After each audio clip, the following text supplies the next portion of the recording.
ngalan sa Mansa, ng Espiritu Santo, amin na itong amahaling daghang king salamat ng kabuntagon. Diin kami kanunay nagapadayon sa pagtuon sa among paghigug magpaghamahal kang Hesus. Amahan tabangi kami sa kanunay ng mahumo kanya namong liya di sa among pagpakabuhi. Labi na nininalingtak na amahan adlawng Domingo. Iyon ka magadasi ka namo sa pagsimba. King tanang bilang misalig pinagin Hesus nga mo nobos sa amin. Sa ngalan sa Mansa, ng Espiritu Santo. Good morning, good morning. Padayon kita guys sa ato ang pagtuon matag buntag. Sa ato ang mga kalipay isip mga Katoliko, di ba? So niaging mga tema ato nang gibat-bat ang atong pagtuo sa usa ka balaan Katoliko ug Apostoliko nga simbahan. Dayon ato na pod na saysay ang kitang mga Katoliko nagadawat sa Santo Papa sa Roma isip sumusunod ni Pedro Apostol ug pangulo sa atong kinatibuk-ang pamilya. Dito na katuna nato nga si Pedro mo'y unang apostol.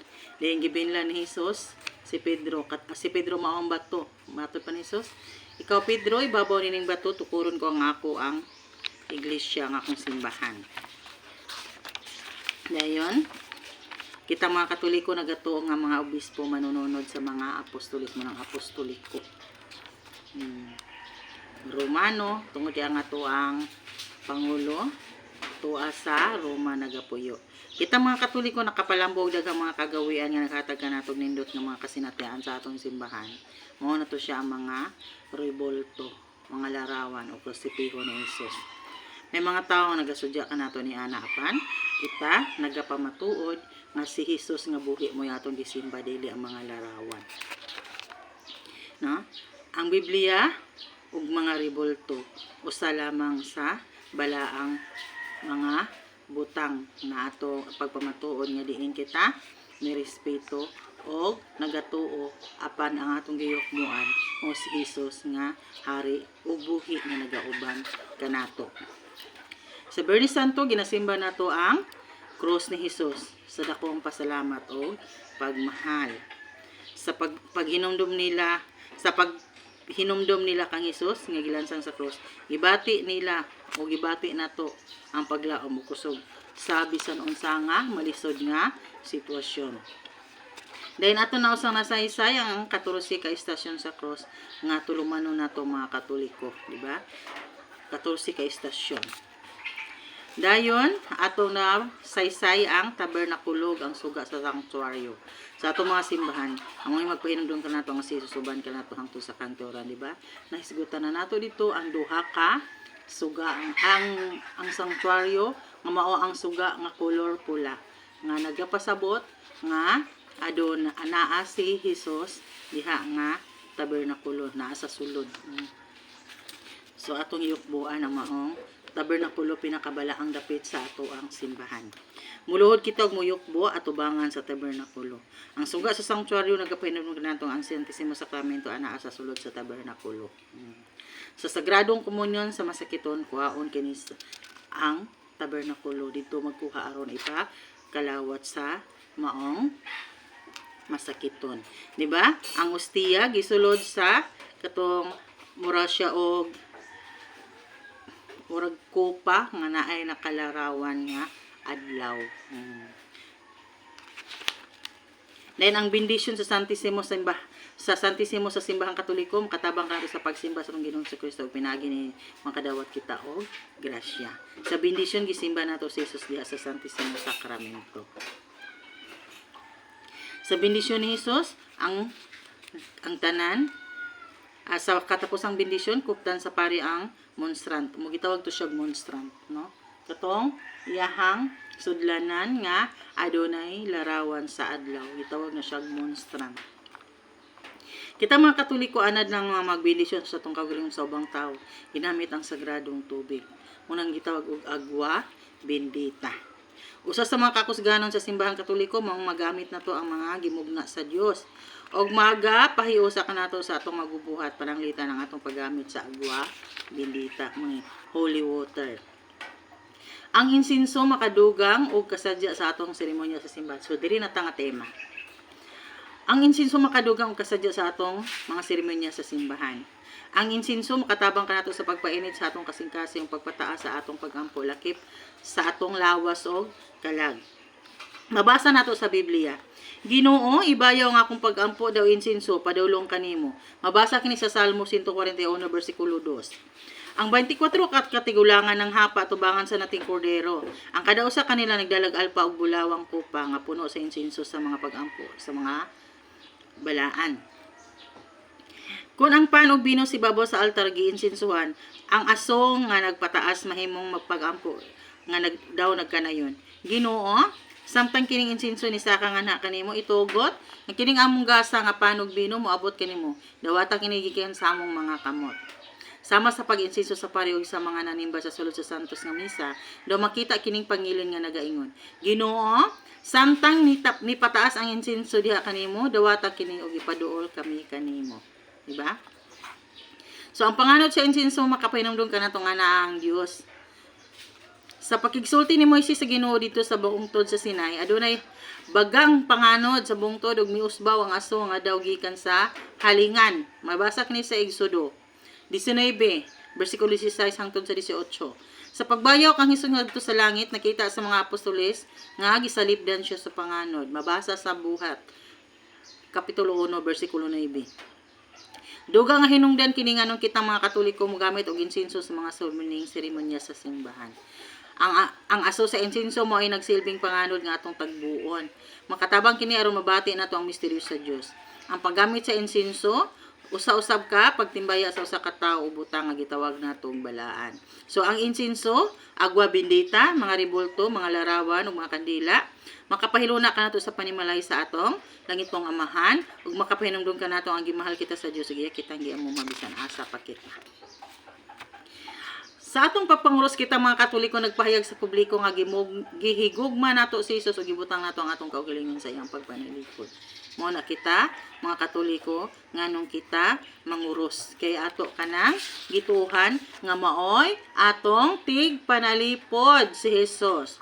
Busa kining hinungdan nganong makita mga Katoliko nagabenisyon sa atong kaugalingon diha sa pagpanguros uban sa pagsangpit sa ngalan sa Amahan, Anak ug Espiritu Santo. Kita usang mga Katoliko nagmahal sa atong inahan nga si Maria.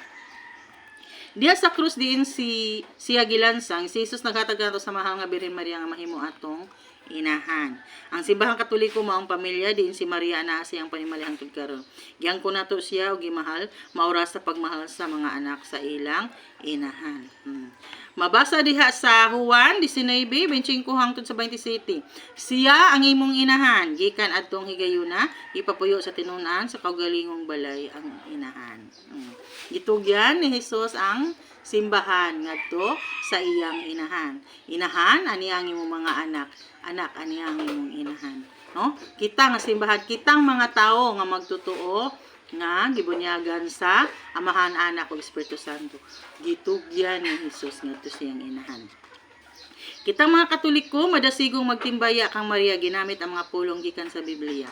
Mao nang dili kita mapulaan sa pagbalik-balik ug paglitok sa maghimaya ka Maria, puno ka sa grasya, ang Ginoong Dios manaka nimo, bulahan ka sa mga babayi nga tanan, ug bulahan mo sa bambunga sa tiyan mo nga si Jesus.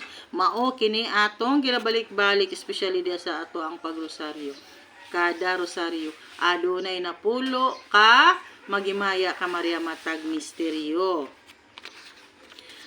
Atong gihangyo si Maria sa pagpangaliya kanato sama sa pagpakigsandurot niya sa mga bisita sa kasal sa Kana. Di ba? Mabasa diya sa Juan 2 bersikulo 1 hangtod sa 11 nga miingon si Maria kang Hesus. Nahurot na ilang bino, wa na sila'y bino. Dito gipakita ni Hesus ang iyang unang milagro. Si Santa Maria, inahan sa Dios, igampo mo kaming mga makasasala og sa oras sa among kamatayon amin. Kay inahan man siya sa Dios ug inahan usab nato. Ang rosaryo nag-aso sa kinabuhi ni Hesus nga kauban ni Maria. Ang ubong kasaysayan nga nung pangadyoon sa mga Katoliko ang rosaryo. So kabi na itong kanang panahon ang mga pari, mga madre relihiyosong laiko nagagamit na sa 150 nga salmo. Mao na siya ang ilang ginapangadyo sa namatag adlaw. O kita gihimo na nato kanang matag dekada adunay rosaryo na matag dekada sa rosaryuhan adunay napulo ka maghimaya ka Maria nga matag litukod o gipun-an sa pagampo sa Fatima katong pag para sa mga kalag. Kung Hesus ko pasaylo kami sa among mga sala, di ba gipakapin na dito.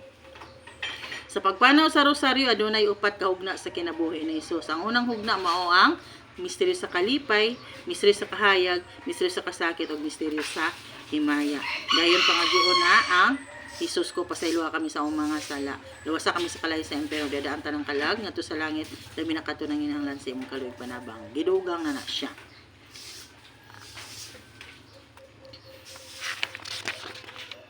Ang mga misteryo sa kalipay mo katong una ang pagpahibalo ni ang Arkanghel Gabriel sa mahal nga Birhen Maria, no? Nga mahimo siyang inahan. Mabasa niya sa Lucas 1 bersikulo 26 hangtod 38.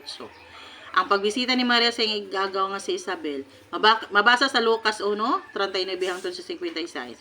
Natawo si Jesus sa Belen, Lucas 2 1 hangtod sa 7. Paghalad kang Jesus dito sa templo, Lucas 2 22 hangtod sa 32. Ang pagkawala o pagkakaplag kang Hesus sa templo. Lucas 2:41 hangtod sa 52. Mao to siya mga misteryo sa kalipay. Ang mga misteryo sa kahayag, gibunyagan si Hesus sa suba sa Jordan. Mateo 3:13 hangtod sa 17. Ang pagpadayag ni Hesus sa iyang kaugalingon dito sa kasal sa Cana. Juan 2:1 hangtod sa 11. Ang pagsangyo ni Hesus sa gingharian sa Dios ug ang tawag sa pagkakabig. Marcos 1:15. Ang pag-usab sa panagway ni Hesus sa bungtod sa Tabor. Mateo 17:1 hangtod sa 13. Ang pagtukoy ni Jesus Santos nga Eucharistia, Lucas 22:14 hangtod sa 20. Mo to siya mga misteryo sa kahayag. Ang mga misteryo sa kasakit, ang paghingutas ni Jesus sa tanaman sa Getsemane, Lucas 22:39 hangtod sa 46. Ang paglatos kang Jesus sa ginaid sa haligi nga bato, Juan 19:1-5. Ang pagpurong-purong kay Jesus sa koronang tunok, Marcos 15:16 hangtod sa 20. Ang pagpasan sa cross, Juan 19:16 hangtod sa 19. Ang paglansag pagkamatay ni Jesus sa cross, Mateo 27, bersikulo 45 hangtod sa 50. Mo to siya mga misteryo sa kasakit. Ang mga misteryo sa himaya, mga pagkabanaw ni Jesus, Mateo 28:1 hangtod sa 10.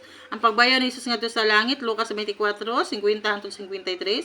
Ang pagkunsa sa Espiritu Santo sa mga apostoles ug sa mahal nga Birhen Maria, Buhat 2, bersikulo 1 hangtod sa 4. Ang pagpasaka sa langit sa mahal nga Birhen Maria, padayag 12, 1 hangtod sa 4, ug ang pagpungpurong kamarang reyna sa langit ug yuta, padayag 21, bersikulo 5 hangtod sa 7. Mo to sa mga misteryo sa himaya. Dayon aduna na sa ilain nga gitudlo kanato mga orasyon sa murag angelos. Magapahinungdon kini kanato mga Katoliko sa katingalahang hitabo nga si Jesus nahimong tawo sa sabakan ni Maria. Okay.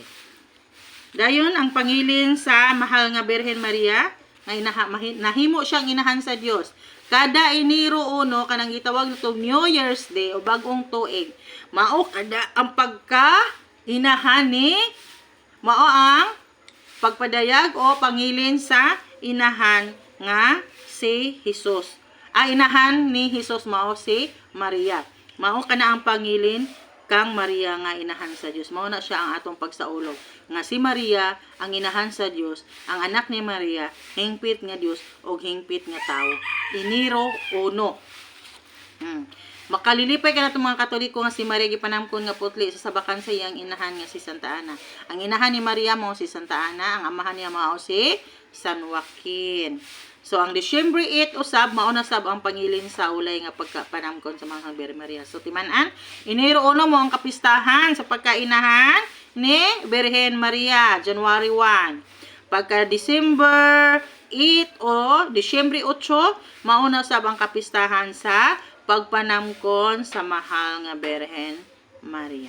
Pangilin sa ulay nga pagpanamkon, pagkagipanamkon sa mahal nga Birhen Maria. So, din lang takutob. Dahan kayong salamat sa kanunay pag suporta sa ako ang mga vlog. Diin kanunay usab. Kitang tanan, kanunay magtuon. Tungod kay kining tanan malimtan lamang o mawala sa atong panumduman. So, kinahanglan, kanunay gitang magtuki aron dili na to malimtan. Dahan kayong salamat. Lord God, dahan kayong salamat ting kabuntagon. Kanunay kang nakiguban ka na mo o nagpahayag sa kamatuoran. Ubanan mo kami Ginoo sa tanan ng mga gibuhaton kung asa man kami karon.